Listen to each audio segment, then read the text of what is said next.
at the top tried to blow up the Brooklyn Bridge, and the one at the bottom tried to blow up a mall in North Columbus, and the one on the right likewise. This is the one that's alarming to me. Salah Sultan was a neighbor in Ohio. He taught school, a Muslim school in Hilliard, which is a suburb of Columbus. He was president of the American Center for Islamic Research, a highly respected organization according to our government, called one of America's most noted scholars, and he has said that 9/11 was planned by the Americans. Just this past August, in Egypt, where he resides today, he said, as someone who has studied Islamic law, specializing in Islamic jurisprudence, I am calling to kill the Israeli ambassador, not just to expel him from Egypt.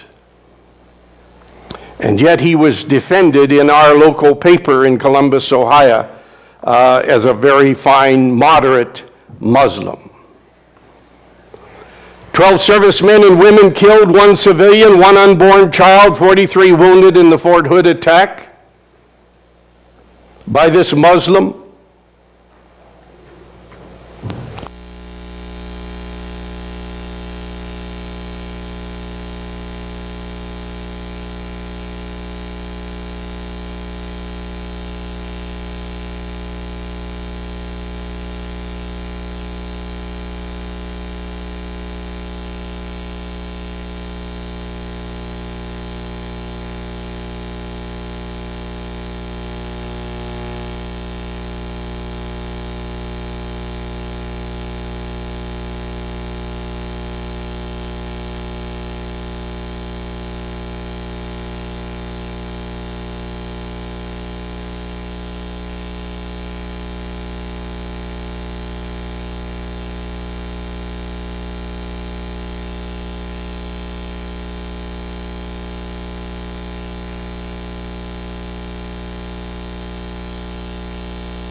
Excellent book called Stealth Jihad, which says the ultimate goal of the Stealth Jihad is to fear the elimination of Western civilization. This is unequivocally enunciated in 1982 by the Muslim Brotherhood, darlings of our government, by the way, in a document detailed in a 12-point strategy to establish an Islamic government on earth. All right, thank you. I'm back in business. I didn't even know I went out. All right. The document that I referred to came to light in the 2007 trial of the Holy Land Foundation, in which Islamic leaders were found guilty of collecting donations for the terrorist organization Hamas. And this is still going on in this country, and even in Minneapolis, Minnesota this last week. I heard about it as I was coming through the airport. Most Americans tonight seem oblivious to the planned takeover of the United States by radical Muslims. The possibility that they could take us over by force is remote at best, but that military plan is not their strategy. They plan to take over America and all countries in Europe by subverting our laws and changing our culture, and they're doing it under the not-so-watchful eyes of government officials. And here I'm showing you something that Democrat, Republican, it doesn't seem to make any difference. Abdurrahman al-Moudi, who was a darling and had access to the Clinton White House, to the Bush White House, is now serving 23 years in prison, charged with espionage and promoting acts of terrorism. This man was in charge of acquiring the chaplains for the military and for the prison in this country. And he is the one who appointed the chaplain down in Guantanamo, who was also arrested and is now in prison for espionage. There is a term in Islam called qatiyya. And qatiyya is simply this.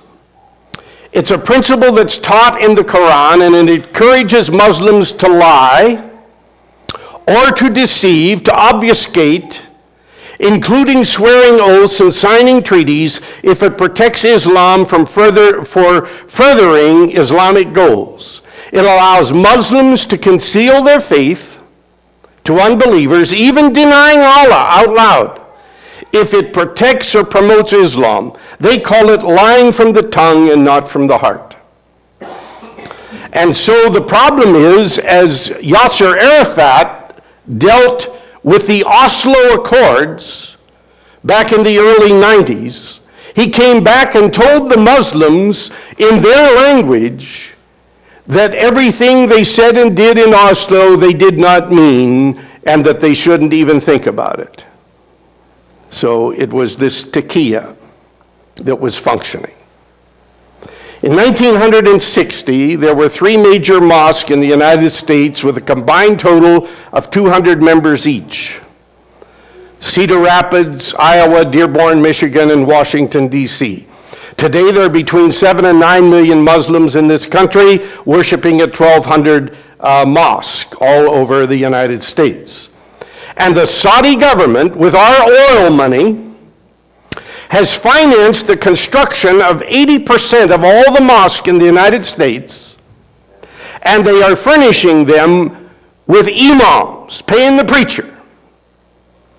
And these are radicalized preachers, imams, who are teaching Wahhabism, which is the most radical version of Islam, that is taught and practiced through now all these mosques. So you have moderate Muslims going to these mosques supposedly, but being trained by radical imams. Please don't believe everything you hear on television with regard to moderate Islam. Muslim Brotherhood started in Egypt. It's operating in Egypt today. It's seeking to control the political dynamics of Egypt. It is over in this country. It functions as the Muslim American Society. You have the Council on American Islamic Relations, CARE it's called. The Muslim Student Association in the colleges and universities, and the Islamic Society of North America, which still is in charge of putting Islamic chaplains in our prisons and in our military, and they are all under the control, or were all in some form or fashion, under the guidance of the Muslim Brotherhood. Omar Ahmad, founder of the CARE organization, said in 1998, Islam isn't in America to be equal with any other faith, but to become dominant. The Quran should be the highest authority in America, and Islam the only accepted religion on earth. This is one of the moderates talking. Another moderate said Muslims must understand their work in America is kind of a grand jihad in eliminating and destroying the Western civilization from within, sabotaging its miserable house by their hands and the hands of believers so that it is eliminated and Allah's religion is made victorious over all other religions. Another moderate from Moss said, we reject the UN, reject America, reject all laws and orders, don't lobby Congress or protest because we don't recognize Congress. The only relationship you should have with America is to topple it. Eventually there'll be a Muslim in the White House dictating the laws of Sharia. And by the way, may I just parenthetically tell you that the Occupy movement that's going on now, the Occupy movement in Orlando was organized by the Muslims. And the Occupy Wall Street in New York, perhaps you saw the Muslims, thousands of them, attending there and in prayers. Nahad Awad is the director of CARE. He's on CNN, NBC, ABC, sometimes see him, I don't know that I've seen him on Fox. Muslims in America are the best positioned to show Islam, to show action and to show vision, not only for a Muslim school, but how it should be run, for an entire society, how it should be run. Who can better lead America than Muslims? This is a moderate. Now, very quickly, let me move to talk about the Islamic Mahdi.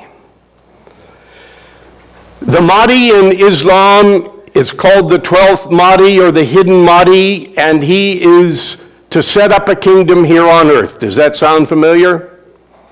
Only he's going to come and reign on earth for 7 years. Does that sound familiar? That's what the book of Revelation talks about the Antichrist doing. He comes and reigns for 7 years. Well, they got their Mahdi coming to reign for 7 years. When their Mahdi appears, he's going to bring with him Jesus Christ. And Jesus is going to unite all the Christians and the Muslims into a common religion by telling us all to submit to Islam, that Islam is correct, the only correct religion in the world.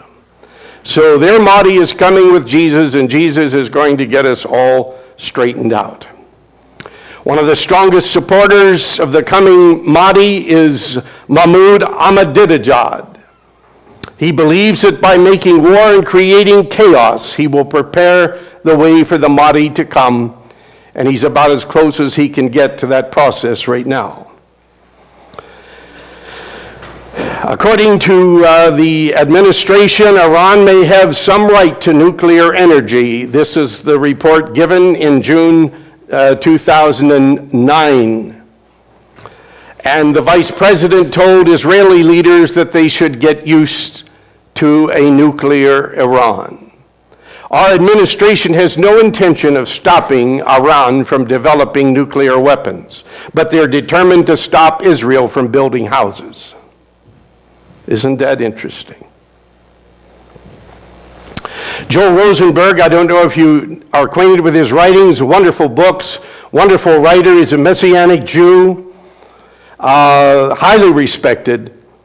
But he talks about how Iran seems hell-bent on accomplishing their apocalyptic genocidal mission, building, buying, stealing nuclear weapons, alliances with Russia, China, North Korea, and all of these things are rolling even as we speak here tonight. They're building a network of suicide bombers, and this may be the next target that we're going to see, according to Rosenberg. In November 2009, Israel captured 500 tons of weapons destined for Hezbollah in Lebanon, sent by Iran. This past February, they got 90 tons before they got to Gaza. The Russians have established a submarine base in Syria, which Iran is also using. Former Prime Minister Tony Blair says, I've never come across a situation of a president of a country who says he wants to wipe them out, not that they've a problem with or an issue with, but he want to wipe out another country. He says, can you imagine a state like that with an attitude like that having nuclear weapons?